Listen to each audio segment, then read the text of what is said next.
Yo, what's going on YouTube? It's D. We got another video here by Hagerty, man. We got the 2025 Corvette ZR1 full review and drag races versus the Ferrari and Lamborghini with Jason Camisa on the icons, bruh. So a lot of you guys been requesting me to go ahead and check out this video, man. I finally have time to go ahead and watch it, bro, because I've heard so much about the ZR1, the C8 ZR1, man. I'm super excited to check out some more details on this thing, man. This car, from what I've heard, it's amazing, bro. It's amazing. So yeah, man, hope you guys are doing good. Hope you guys are doing well. Without further ado, let's get right into the video. Let's check out this Corvette, bro. Woo! Yeah. Oh, we're just jumping right into it like this. Woo! Oh, dang, he spun out. My boy done spun out. Come on, man. Come on, man. This thing looks so crazy, bro. Woo! I would get that thing in red though, or I'll probably get it murdered out. Is the new king of the hill. There's so many murdered out Corvettes though, man. I don't know. In other words, a Corvette with a ZR1 badge. Look at that wing, dude. It's huge. You're gonna hear everyone say that is an American Ferrari. American Ferrari. You're gonna hear me Look at the say, SF90. No, it is absolutely not. Look at the SF9. Let's go. An American Lamborghini. Yeah. Look at the Rivalto. Look at the Rivalto and the SF90 versus the ZR1, bro. Come on, man. Y'all not watching the video how I'm watching it. Y'all are not watching the video how I'm watching it. Come on. What did you think I was gonna do with three 1,000 horsepower supercars? That's the thing too, bro, is that the ZR1's over 1,000, bro. It has more horsepower than the Demon 170, bro. This is where American muscle is at, bro. This shit is so crazy.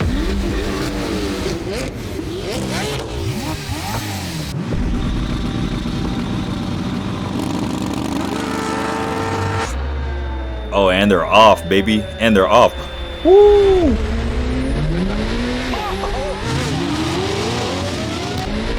Oh, nah, Rivalto's in front. There's a Lambo right there. Look at the oh, SF90's in last though, and this ZR1's catching the Yo, come on, man. The ZR1's catching the Lambo, bruh. Catching him. Check him out. Check him out. Ooh. It's over. It's over. It's over. I'm sorry, bro. We don't even gotta watch the video no more, bro. We can end it right here, man. It's over, bro. It's over. Wow. ZR1 is crazy. That settles that. The Corvette ZR1 is not supercar fast. Corvette ZR1 is hypercar fast. What was it? It's hypercar fast. It's hypercar fast. It's over for y'all, man. American muscle's coming on top. This is unprecedented. Oh my gosh. Corvette has never been this powerful.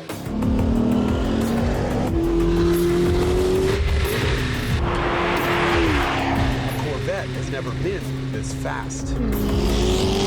C6. Look at the C6. Woo! Corvette has never been so unhinged. Where's the C7? We got the C7. Oh, man. But you're forgetting, this isn't just a Corvette. This is a ZR1. Oh, man, I got chills from this, bro. That was crazy. Well, then insure it like you do with a guaranteed It's value over, policy bro. from Hagerty, Corvette is the just company that doing it protects huge cars as right if they now, were man. our own. Visit That jasonsending.com NSX. What to get a the? quote. All right, here we go. This is the Corvette we all knew was coming. We learned a year ago that the ZR1 would have the largest flat plane crank V8 in the world, supplemented by the two largest turbochargers ever fitted to a production car. And that is a recipe for the most powerful regular production V8 ever.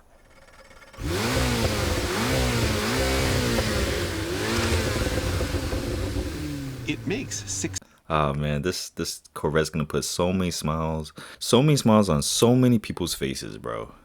64 horsepower plus 1,000, and it does that on 93 octane pump gas. None of that unhealthy corn syrup needed.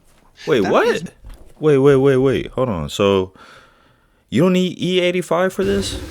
It makes 64 horsepower plus 1,000, and it does that on 93 octane pump gas. None of that unhealthy What? corn All you syrup need is needed. pump gas to make that? That is more power than a Bugatti Come Veyron, on, man. using half as many cylinders with half as many turbos. Come on, man. Importantly, sent to half as many wheels. Oh, wait. 1,064. It's rear wheel drive? No way, By the way, if bro. you suck at math, it's 1,064 horsepower. See that? 64 plus 1,000. To the rear wheels? 1,064. Oh nah, Sent this to car is half as many unhinged. wheels. It's unhinged. It's unhinged. 1,064, by the way, if you suck at math. It's 1,064 horsepower. See that? 64 plus Oh 1,000. man, I pray to God nobody wrecks this car, bro. I pray to God nobody wrecks this car, man. Acting crazy with it. 1,064. It's a lot of power. That is so much twist that GM had to expand the bolt pattern in the rear to stop the lugs from shearing through the wheels. Those are 5x120. Those are 5x130. This is stuff we already knew. Wow. What we didn't know is how on I didn't know earth that. this car was going to put down all of that power. This is just insane, bro. That wheel spin. Oh my gosh. Hey, car meets are gonna be crazy, bro. Car meets gonna be crazy with the ZR1. It can't. It couldn't. Is it too much power? Not enough tire? Treat the Oh, right pedal man. like it's not actually connected to an H-bomb, and the ZR1 does a credible impersonation of a car that doesn't want to dig your grave. Off power, it's docile. It loves to rotate, but it does so progressively. The question is only, what happens when you exceed those limits? Once you're back on the power, the transition between grip and slide is infinitesimally small, requiring quick hands to stabilize the car. Oh my gosh. Over the limit, the C8 ZR1 is a 150-pound Rottweiler wearing a thick chain, sunglasses, and full-sleeve tattoos, but who just wants to lick your face and cuddle up for a nap. In a drift, this Corvette is your best friend. A spin?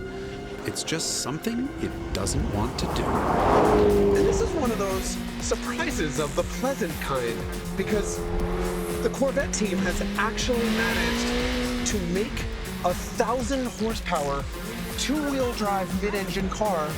How crazy is that, bro? That's Come right. on.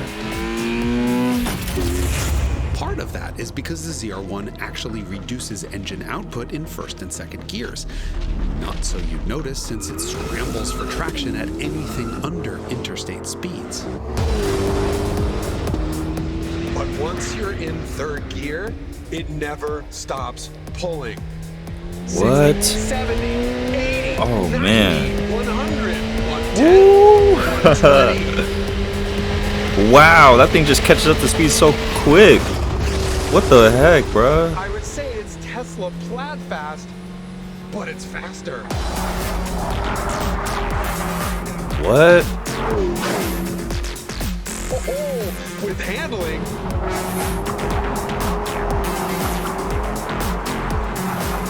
And braking to match. Hey, If you this think man's Ferrari selling this isn't car paying right now. attention to the Corvette's performance, well, you should know that Ferrari refused to provide any cars for this shoot. So we just What? rented them. And you can. No way, bro. Ferrari's feeling some type of way, man. Ferrari's feeling some type of way. Oh, they know. They know about the ZR1, bruh. They know about the ZR1. If you think It's Ferrari over. isn't It's paying over. attention to the Corvette's performance, well, you should know that Ferrari refused to provide any cars for this shoot. So we just rented them. And you can too. Oh my gosh. That's right. Visit Falcon Car Rental's website and use coupon code Hagerty for an up to 35% Hey, discount. Ferrari about to get on Falcon's Car Rental. headpiece now, There's a huh? link in the description below. Thank you, Falcon. Oh my This gosh, video. bruh. For the record, the ZR1 that we have here isn't even the most extreme version. There are actually 3 different ZR1s. The base ZR1 does without the huge wing and is good for 233 miles an hour. Or you can get the ZTK package, which includes track-oriented suspension and tires similar to the Z06's, and a functional aero kit good for up to 1,200 pounds of downforce at top speed, which is reduced Wow. by some 13 miles an hour. Our ZR1 is the happy medium, combining the base ZR1 suspension tuning and street tires with the ZTK's downforcey aero bits. The ZR1 does lose about half of the regular Corvette's cargo capacity because up here, the space that would be the frunk is now filled with radiators. I guess there's always a sacrifice for ultimate performance. And in the back, well, there's a huge trunk, but the spoiler is in the way. And this car's non-ZTK suspension rides softer, which means it's more livable.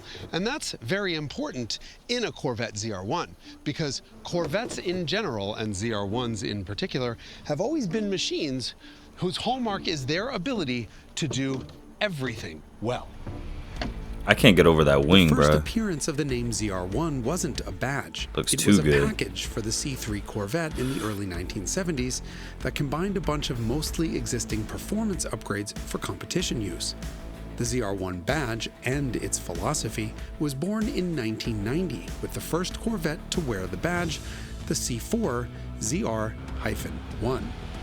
To understand the philosophy of a ZR1, well, we can just ask GM.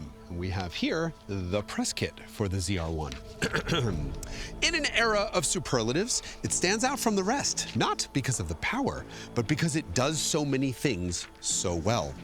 It is a technology, it's like an ultimate performance car. A dual personality sports car as accustomed to rush hour traffic as it is to the open road. Oh my gosh, so you could daily drive it if you wanted to. That's basically what they're saying. Today, no one even dreamed could be done 10 or 20 years ago.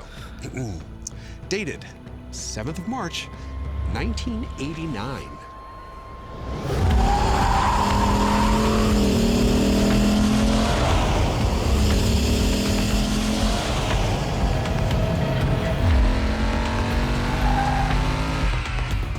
Just about everything said about today's ZR1 is history repeating itself from this original C4 ZR1. This is a machine that used all the latest in technology to be great at everything. In other words, ZR1 is just that C4 is clean. And regular oh man, that is clean. Look at those rims. It was stretched 3 inches wider than a regular Corvette, but it was done so subtly that nobody could tell. Indeed, subtle was the name of the game. Sort of. Thanks to some of the widest tires of any production car in the world, this thing posted the best skid pad grip the world had ever seen.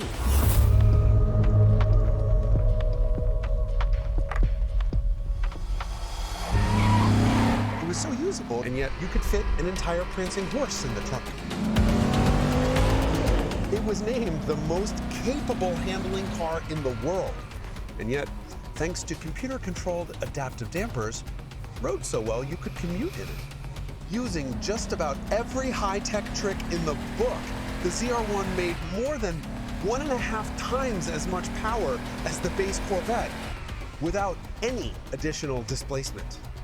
And here in America, at least, you could beat its 175-mile-an-hour top speed with only one car, the 12-cylinder Ferrari Testarossa.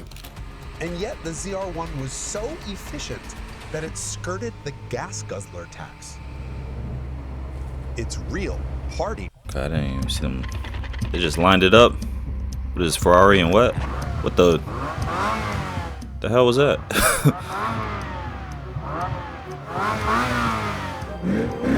Oh, they lined it up. Yo, Hagerty videos are just goated. Simply goated, man. Buy Euro trash. He got a Euro trash. That's crazy.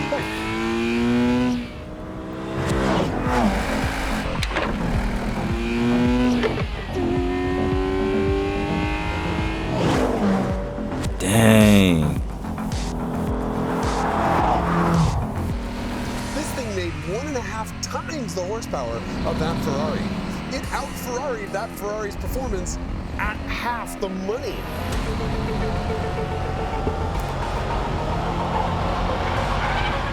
This is crazy. Ferrari's V8 sports car, the 348, wasn't even close. Certainly not in acceleration, but also not in handling or braking. Obviously, there's no denying the acoustic allure of a Ferrari flat plane crank V8, This Lotus design, 7,000 RPM, 4-cam, 32-valve monster of a 5.7-liter remains one of the most complex musical cross-plane crank V8s ever. I know, it does sound nice. Oh, fast, but no class. This was a giant slayer, but it was a Corvette through and through. And in terms of performance, it absolutely pooped on everything.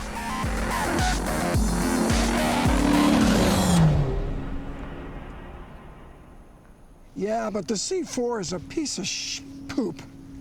Isn't it Car and Driver who wrote that the C4 is No a cussing? rolling embarrassment to America? At least till you hit the gas? I'm sorry, no. They got that wrong. Every time you're reviewing a ZR1, you're reviewing two cars. Number one, the performance envelope of the ZR1. And then number two, the Corvette upon which it's based. The C4 is poop. You call it poop, I call it Spoop. character. But I would argue that being crappy is part of the Corvette experience. Spoop. Look, it was a little bit rough around the edges, a little bit uncouth, Trashy. trashy, but fun. The plastic crap-tastic. I would also continue to argue that the ZR1's performance and its handling, which is mind-blowing, more than made up for any of the C4's deficiencies. And I would continue to argue that in the face of all the evidence that I'm wrong. The ZR1 cost twice as much as a base Corvette. You couldn't tell them apart, and therefore no one bought them. It was a marketplace failure. And that was a shame. I see what you did there. It would take Chevrolet Bro, 15 the way years Hagerty edits and film their videos, bro, this is like movie top tier. It's like top tier to resurrect like movie the type ZR1 of edits. nameplate, skipping the entire C5 generation.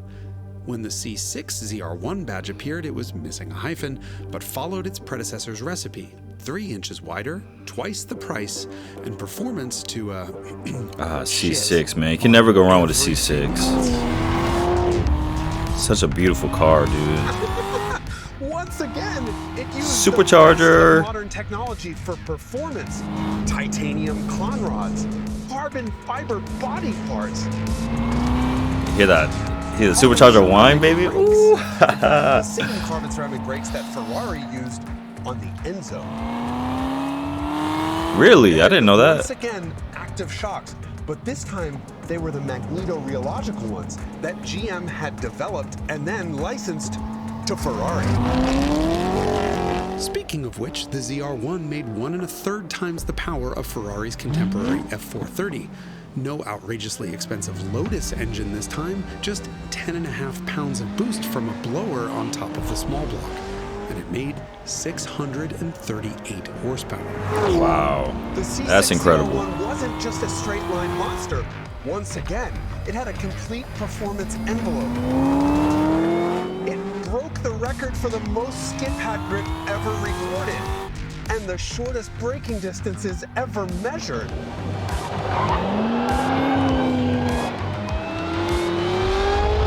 And it added up to a production car lap record around Laguna Seca. Hey, I set that record. I remember.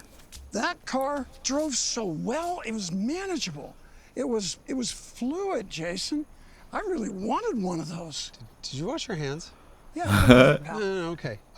You wanted one with those seats? Well, got to agree, the seats were so unsupportive they wouldn't hold a conversation. Funny. What about the rest of that horrendous interior? Now that's being harsh. Is it? It would be more kind to say it wasn't commensurate with a Corvette that now had a price tag above $100,000. Wasn't me being nice, it's a quote. An interior that wouldn't pass muster in an $18,000 Hyundai, much less a $105,000 sports car. Their words, not mine. Jason, Sorry. you don't need to quote some inferior journalist to beat up on an iconic sports car. That doesn't absolve you. Oh, yes, it does. And that's exactly why I brought this magazine in the first place. But the fact is, everyone beat up on that car. They bitched and bitched and bitched about the interior, and I don't agree. I didn't see a problem with it, I'm with you, man. I thought it looked pretty good inside, except for the seats. except for the seats. But that thing was so awesome. It would sit and misfire at idle and just shake the whole car. Blah, blah, blah, blah, blah, blah, blah, blah. And then the shifter would break your wrist, and the clutch just kneecapped you. It was so butch. And best of all, from the outside, it was beautiful. I mean, it was tasteful. It was restrained. Yeah, it looked like a Ferrari. And in those days, Ferraris looked like Ferraris too. Maranello had stuck with the same formula as 348 became 355, became 360, and then F430. Then, a year after the C6 ZR1 came out, the 458. Each of those Ferraris beat their respective Corvette rivals in refinement and finesse, not to mention interior quality, but none of them could keep pace with the ZR1. That is, until Ferrari finally got serious about speed. Look at the C7. Oh my gosh, bro, this is my favorite Corvette. Came a decade after the C6 ZR1. Yeah, this is my favorite Corvette right here. And it was born into a different world. The mid-engine Ferraris had gained turbos and paddle shift. Oh my gosh, bro, that sounds amazing. ZR1 quick, so the new ZR1 had to be faster. It was 750 horse. Once again, the most powerful Corvette ever made. And in fact, one of the most powerful front-engine rear-drive cars ever. But it still had trouble keeping up with the turbo traction. Ferrari 488. 488. And in trying to... Oh, my boy's spinning out. Shoo! There he goes. He's out of here. Sheesh. Uncontrollable. There goes that rear-wheel drive for you. I was coming off a side street. I got a little aggressive with the throttle, kicked the tail out there. I grabbed the steering and I ripped it out of my hands, and I re-injured an almost healed torn rotator cuff. Oh my gosh, that's the worst. That's the worst.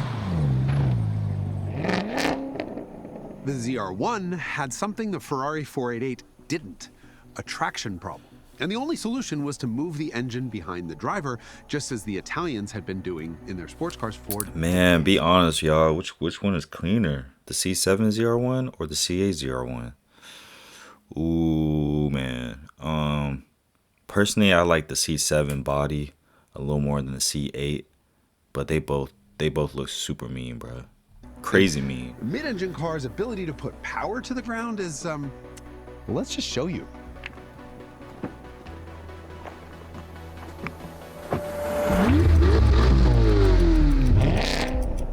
Uh-oh, they about to race him? Here we go. Let's see this difference, baby. And they're off. Oh, wheel spin going crazy. No traction at all. There we go. There we go. Oh my gosh, he's just spinning, bro. He's just spinning. But remember, Jason mentioned that the C8, it has a reduction, I think up to what, third gear or something? I think we're warmed up now. It's just the tires. It's just the tires, Jason.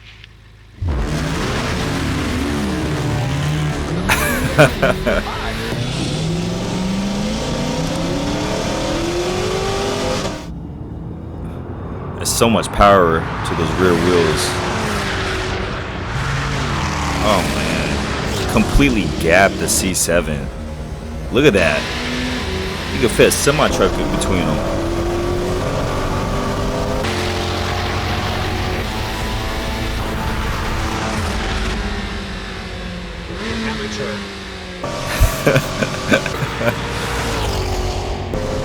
Still fun. The C8 has an easier time putting down 1,064 horsepower than the C7 did 755. Even if Randy had been able to get a perfect launch, the new ZR1 would be a full second quicker through the quarter mile. But he couldn't on Willow's pockmarked surface, and here, the C7 was more than 10 car lengths behind. More than The 10. C8's 9.8 second run makes this easily the quickest accelerating two-wheel drive car we've ever tested here. What? The mid-engine configuration goes a long way, but its biggest benefit is New actually record. something you'd never have thought of: packaging. The C7 ZR1's supercharged V8 was so tall that it stuck up through the hood. And that's the only way that forced induction would have been possible. Turbochargers would have made the engine so wide that the factory wouldn't have been able to drop it past the frame rails. And you can't just poke holes in frame rails the way you can in a hood. You also can't just widen them out because you need to leave room for the front wheels to turn. Rear wheels don't have that problem because they don't turn. Plus, it's far less important to see what's behind you, especially when you have 1,000 horsepower. This car has more than enough room for an even wider overhead cam V8, plus turbos on the outside of that, and then intercoolers stacked right on top of the turbos. Oh, The LT7 that's how they turbos made are this part of the happen, exhaust bruh. manifold, which are mere inches from the intercoolers. Oh, which are let's in turn go, right man. We're next to seeing the twin everything in this intake video. manifolds that have 60% less volume. I'm talking over him, my bad. T7's turbos are part of the exhaust manifold, which are mere inches from the intercoolers, which are in turn right next to the twin intake manifolds that have 60% less volume than the LT6, the Z06's naturally aspirated version of this engine. The result is dramatically reduced turbo lag. Wow, it's like a perfect Didn't you sports tell me car. This has the largest turbos ever on a production car. That's what I'm told. And this thing feels like a naturally aspirated engine with about 10 liters.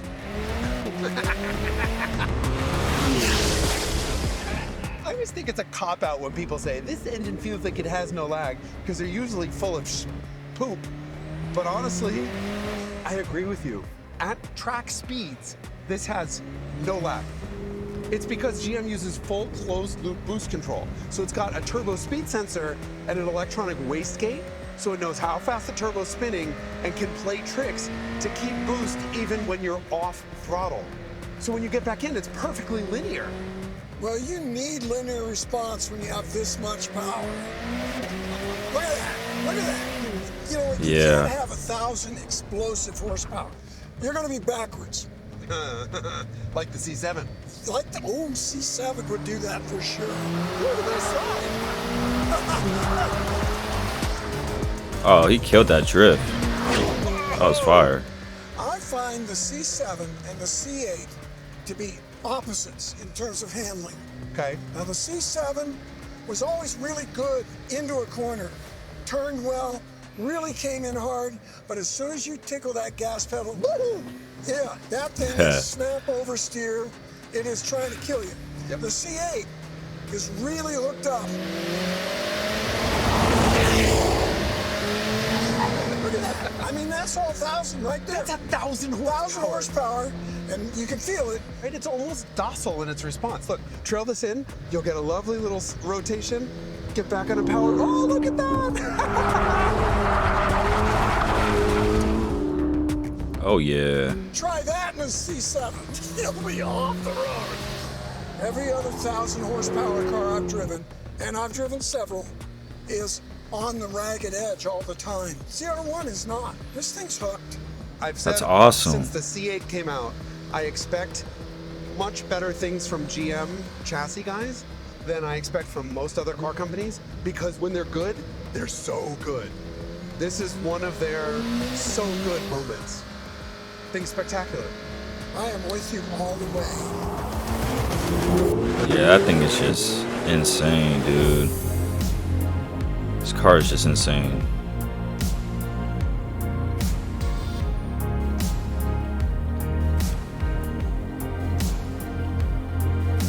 Blazing around a racetrack is one thing, but the ZR1 needs to work as a car on roads where it'll be the vast majority of the time.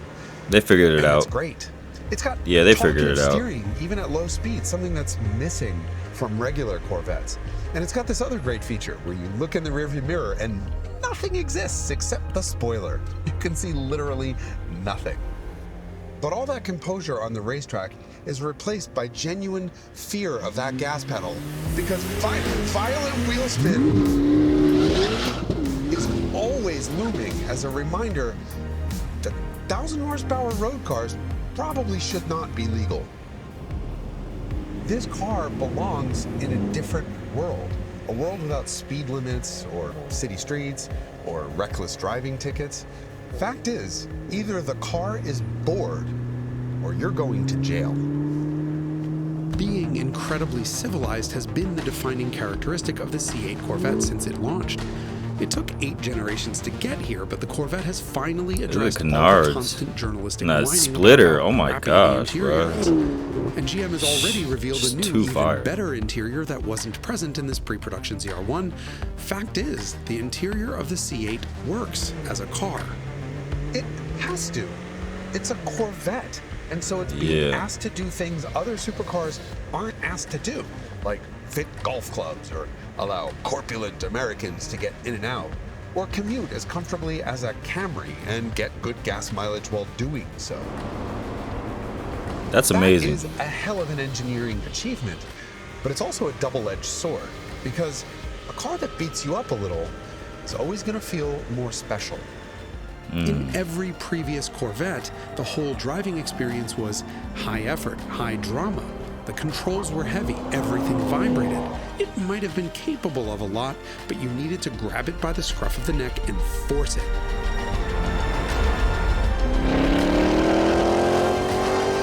They had a very clear personality. You never needed a reminder that you were in a Corvette. Spoiler. That is not necessarily the case with the C8 ZR1. Having a V8 with a flat plane crankshaft is a big part of the ZR1's, I don't want to call it lack of identity. But case in point, you were just listening to a Ferrari V8, not the Corvettes. Okay, obviously sounding exactly like a Ferrari is not a bad thing, but I think cars are at their best when they have their own very clear identity. Be your own freak and let that flag fly. Facts, facts, facts. Okay, you recognize these two things as Corvettes blindfolded and Right. deaf. The C8 never felt like a Corvette from behind the wheel, and the ZR1 doesn't sound like a Corvette. That car is very clearly a copy inspired by where Ferrari was. If we look at Ferrari's V8 mid-engine lineup in the years since the last ZR1, the 488 actually split into 2 cars, the F8 and the SF90, both with flat-plane crank V8s and twin turbos, with or without a hybrid system. The F8 was an exact philosophical match for our ZR1, just with 353 fewer horsepower, which is a ridiculous thing to say. The 986 horsepower SF90 is an exact match for the forthcoming Corvette Zora, the industry's worst kept secret. That will marry the ZR1's engine with electric power up front like the Corvette E-Ray has. Thing about the F8 and SF90 Ferraris is, though, nobody seemed to notice them. The Ferrari of the moment is actually the 296. 296. Yeesh. This was a radical departure because it ditched some of Ferrari's overwrought styling, the spoilers and the slats and the grills and the aggression, and it returned to a more elegant, more gentlemanly form. Oh yeah. It's got this lightness of controls that has become a Ferrari trademark. And the entire car feels massless in the way that it just turns and reacts. Oh yeah. It's unmatched. Wow. It has flappy pedals on the column where they belong. Damn. You could be blindfolded with earplugs in and you'd know immediately you are driving a Ferrari. Ferrari has moved on from the flat-plane crank V8 recipe it created, and to be honest, that's for the better. This 120-degree V6 is far more musical and far more sensual. You could be fooled for a few seconds into thinking it's a V12, which is, of course, the engine configuration that made Ferrari famous to begin with. This is a car that knows exactly what it is. It's 100% Ferrari. Oh yeah, bruh. Oh, the lightning in the background. Y'all seen that? What a fire This shot. is a car that knows exactly what it is. It's 100% Ferrari. Oh, that's so fire, bro. Come on, man. I think Hagerty does the best looking videos, straight up. This is crazy. I feel like I'm watching a freaking movie, dude. And the Revuelto is a Revuelto. Lamborghini through and through. I mean, just Revuelto. look at it. It's all angles and slats and grills and anger. And I admit, bringing a flagship V12 supercar Lamborghini into a ZR1 episode isn't an exact match, but this is the only Lamborghini sports car you can buy right now, and I needed you to see it next to the Corvette ZR1. Look at these two cars and tell me the Lamborghini doesn't actually look a bit restrained next to the Corvette. Tell me the Corvette doesn't look more like a Lamborghini than it does like today's Ferraris. ZR1 and Lamborghini are about to get even more similar because the forthcoming Temerario ditches Lamborghini's harrowingly naturally aspirated V10 in favor of, It got a guessed V8. it, a twin turbocharged flat plane crank V8. Yes, I Just can't wait like to the see Corvette this ZR1, car. following perfectly in the footsteps of Ferrari. Or I'm messing with this miraculously car. where Ferrari used to be. What we're seeing And making things is interesting. a parallel to the car industry as a whole. Everything is converging on one formula, on one personality, on one goal: speed. And to get there, the Corvette is using Ferrari's old formula, beating Lamborghini to the punch. Good. It's easy to say that the C8 switch to a mid-engine layout enabled it to graduate from an American sports car to a world-beating supercar. It's also easy to forget that World-beating every supercar. previous ZR1 has trounced those world-beating supercars too.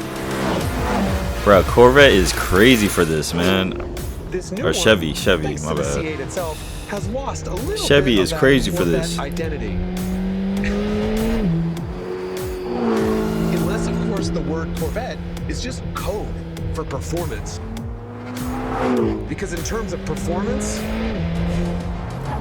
this really is king of the hill. In other words, it's a real ZR1! Oh man, that was awesome, bruh.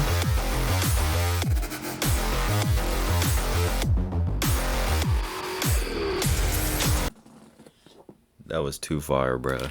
World beating supercar. Dang. Y'all see him, man.